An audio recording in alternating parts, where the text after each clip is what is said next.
What is going on, YouTube? This is Vyse speaking, and welcome back to part 2 of the Dragon Quest VIII playthrough. Guys, in the last episode, man, we started our dang journey, and I'm so excited. I know I keep saying that. I have to express my dang feelings, man.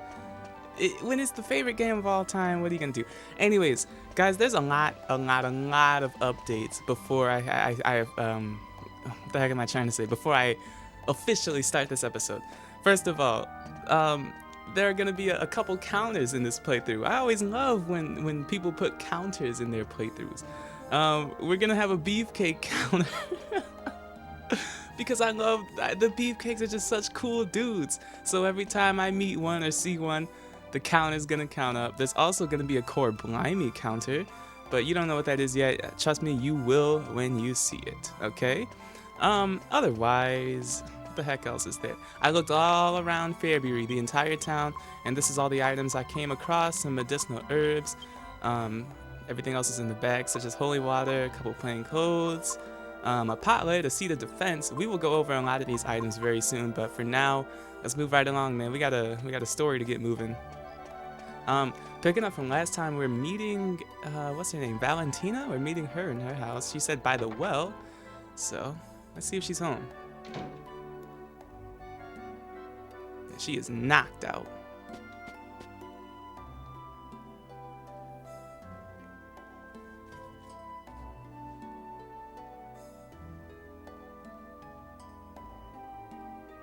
Ah, you came.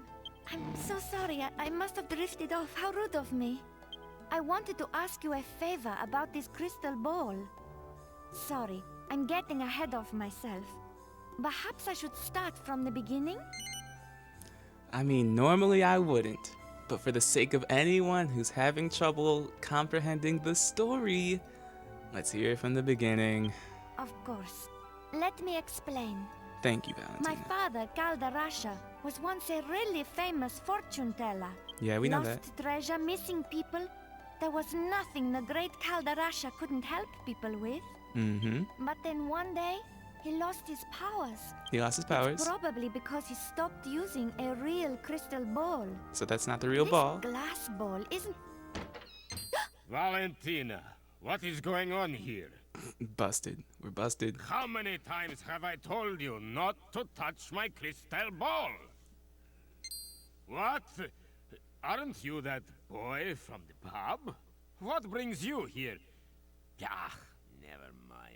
I do not know what my daughter has asked you, but you can forget it. I do not need your help. I am fine as I am. I am going to bed. Valentina, say your farewells and show our young visitor to the door.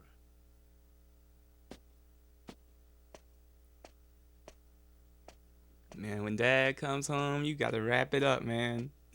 We gotta Sorry get about moving. my father. Nah, you're good, But you're good. whatever he says, he's the one who's really suffering since he lost his powers. That's why I wanted to ask you this favor. Can you find him a crystal ball? One that's big enough to bring back his powers? Absolutely. Really? What You else are we here will? for? Oh, this is exactly how it all happened in my dream. Look how happy we So made it, far, man. We're everything's such come good true. people. I also dreamt that there's a crystal ball hidden deep inside the cave, under the big waterfall to the south of town. I suppose only the daughter of the great Kalderasha could know a thing like that. Alright, well, now that that's settled, we can look around her house a little bit. Now, as I said in the last episode, man, any pots, barrels, literally anything. There are so many valuable items that are just sitting around. Of course, you don't have to take the time to investigate everything, but I'm telling you, man, free items is always good. And I'm trying to move as fast as possible. I don't want to, take too much time just looking around. So, what we've learned is that Kalderasha cannot use his powers because his crystal ball ain't working. It's either not the original, or it's not big enough, or it lost its powers or something. But we know where we can find a new one, and that is the waterfall cave to the south of town. Well, yeah, let me leave this way. We got so many tutorials to go over, man. That's what sucks about the start of a playthrough. But man, once we get rolling, we will get rolling. Trust me, it'll start slow, but you just gotta hold out, man. I see. Magnificent! Such devotion to her father. I'm impressed. Just how a daughter should be. And if this Kalderasha gets his powers back, there's nothing he can't find, am I right? Then we'll kill two birds with one stone. If everything goes according to plan, we'll find out where that hateful Dulmagus is. The time's getting on. Medea and I will stay outside. That's the last time we set foot in a barbaric town like this. But you should spend the night at the inn and rest well, so that you're ready to take on the world tomorrow. In the morning, we leave for the waterfall cave.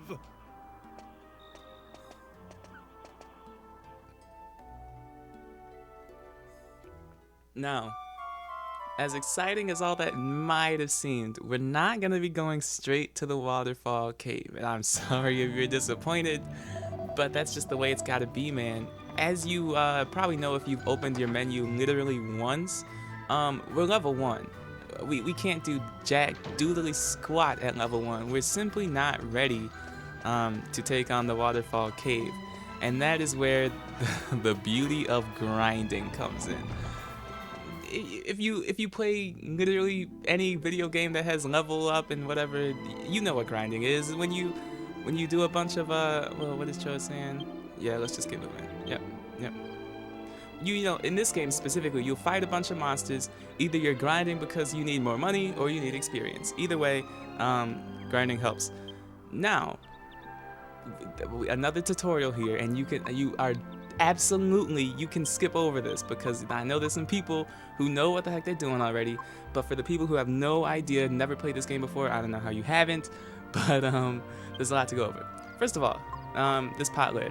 As you can see, it says shield down there, 2 defense. 2 defense is not bad. At this point, Yangus is the only person that can equip it, so just for the sake of having better defense, we'll just put that on him real quick. That's literally how the equipment process works, not too complicated. Now, I just exited out the menu.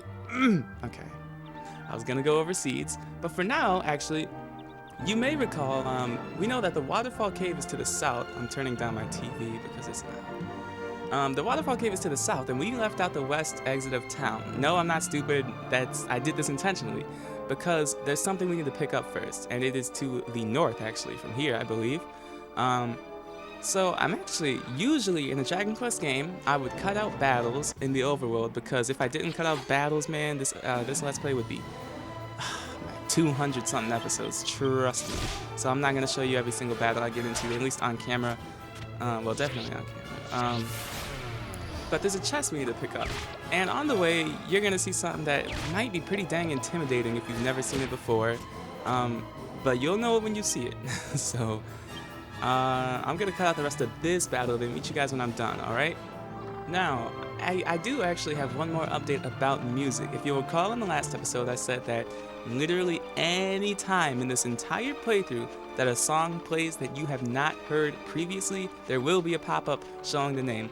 Well, that is actually not always going to be the case. If you notice that I don't show off a song during its first appearance, it is because, I'm being 100% honest with you, it's because I'm planning to gush about it and explain all the modern music theory about it at a later time. Trust me, I'm not forgetting any song in this game, because it's a heck of a game. Nearly every soundtrack is just absolute beauty, man. Sugiyama, you know I have to talk about him, but let me not talk your ears off, man. For now, you might have seen before I got into this battle what I was talking about earlier. Oh, actually, hold that thought. We got a level up. Yangus reaches level 2, and now we get to go over stats. I know more tutorials. You skip over it if you are not, whatever. We have 1 strength and 1 resilience. That's not horrible. It could be better. Stats. What the heck do strength and resilience and all those other ones mean? Well, strength in this game. Strength is the base of your attack power. Basically, if you don't have a weapon, your strength is going to factor into your total attack power. weapons add on to your strength to create your total attack power. Resilience is the same thing except with defense and defensive equipment. It's literally the same function. Agility determines two things. It determines one, if you will go before or after an enemy in battle, and two, if you can successfully flee from an enemy if you don't want to battle it. We'll just say that. Wisdom is an interesting one. Wisdom determines, I believe it determines the strength of your spells. I don't think it has an effect on your MP or the spells you learn. That is what I've come to know during my lifetime of playing this game. If I'm wrong, correct me, man. You might see at the bottom there swords, spears. We will get into that, but not yet. Not yet. You gotta hold on. Now, maybe your eyesight is not as good as mine. Fun fact, my vision is like 20/25 or 25/20, whichever way is right. I got really good vision. Anyways, if you don't see that thing right there, you need to see it. To the left of your screen, it looks like a green blur. I'll tell you right now, that is in fact a dinosaur holding an axe. Do you want to get into a battle with that thing? Absolutely not. Let me explain overworld enemies, okay? Anytime you see an enemy in the overworld, an enemy that you can see walking around like you are right now, that means that that enemy is a stronger version of the normal version of that enemy. I know it is confusing, but like, you know, you get into a random battle and you meet a slime. Okay, that's a regular slime. If you see a slime in the overworld, that slime will be a much stronger slime than a random battle slime. The fact that you will not see that dragon enemy until way farther in this game tells you how strong it is, okay? Spoiler warning, if you do decide to get into a battle with that enemy, I'll tell you right now, a single attack will do around 30 damage. Well, guess what? That's entirely Vyse's HP, and dang near entirely Yangus's. You will get killed in one hit, so please avoid that thing. I'm trying to warn you, man. Anyways, man, let's keep moving. Our goal, you might be able to see it right next to that mountain there. There is a chest straight northeast of us, so I'm gonna go after that, cutting out battles from here on out, and yeah. Oh, wait, need to stop. One more function, I'm sorry, I forgot to tell you. That thing will chase you. In fact, a lot of overworld enemies will. So if you walk or if you don't, you know, plan your route out carefully, that thing will catch up to you and it will murder you, okay? I'm not playing games, so please don't get into a battle with it, okay? Cutting out battles, you know the deal. Let's get a move on.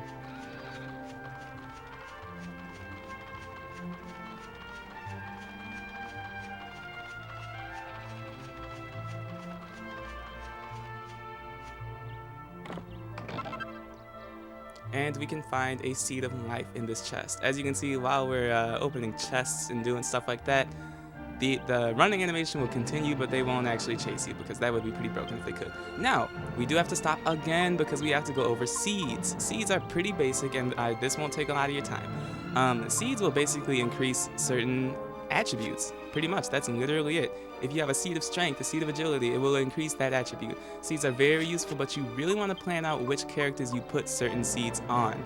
I'll tell you right now, you don't want to put seeds of life on Yangus because Yangus is going to have a large maximum HP almost at all times during this playthrough. So, and a seed of defense. Yangus will normally have pretty high defense, so you might not want to put that on him, but you might want to double down and make him the most defensive player.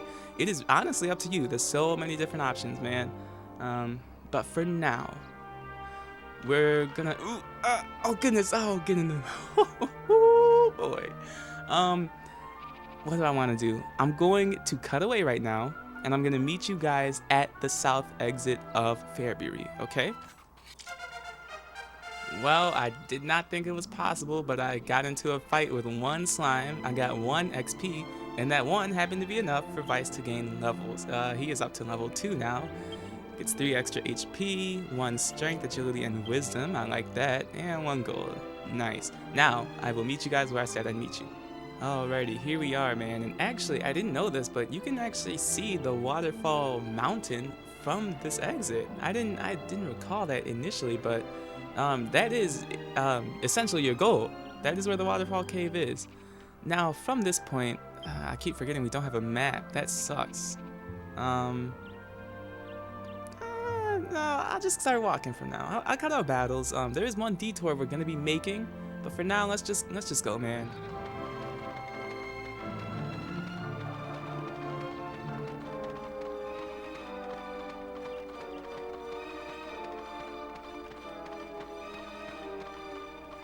Now, as you can see, we've got a sort of fork in the road here. If you keep going south, you will make it to the waterfall cave. It really is that simple. But we're not going to be going straight there. In fact, there's a checkpoint over here.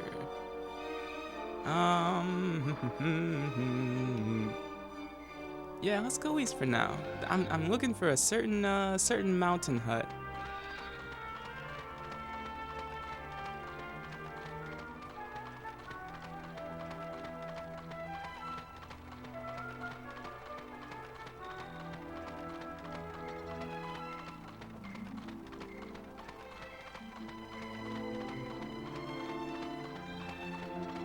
Oh, I guess I haven't talked about this. Hate to interrupt the nice overworld theme, man, but as you walk in the overworld, time will pass. You know, we're not in Dragon Quest 1 where it's all the time never changes. You will encounter different enemies depending on the time of day, so just be aware that they are usually stronger enemies at nighttime. So if you're not physically prepared to go out at night, then don't bother with it. But for now, let's keep moving because what I'm after is actually coming up here very soon.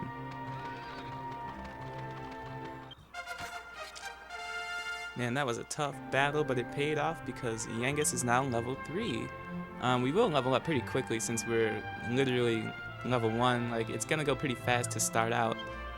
But over time, it will get much more difficult to level up. Good gold as well. That tree is what we're after. You might not be able to see it completely from here, but the orange leaves, that's our goal right now. So actually from that battle, Vyse is poisoned, and there's a lot of battle conditions I gotta go over. Poison is not that serious. Certain types of poisons you will take damage every turn, sometimes you won't. An antidotal herb will take care of it immediately without any issues. So good thing to stock up on those. Anyways, let's keep it moving, man.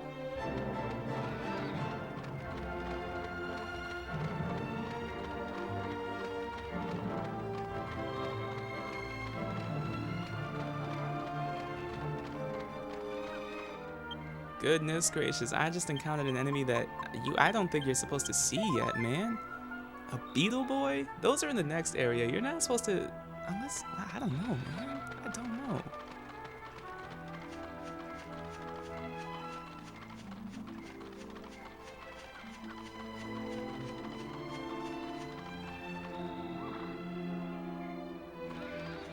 Well, we have made it to the tree.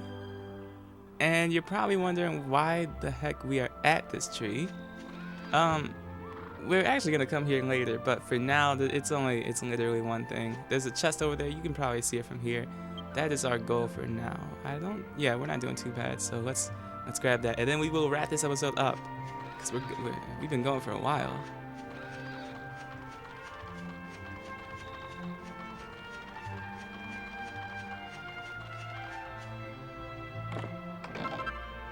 And it's 82 gold. At this point in the game, that is a lot of gold, man.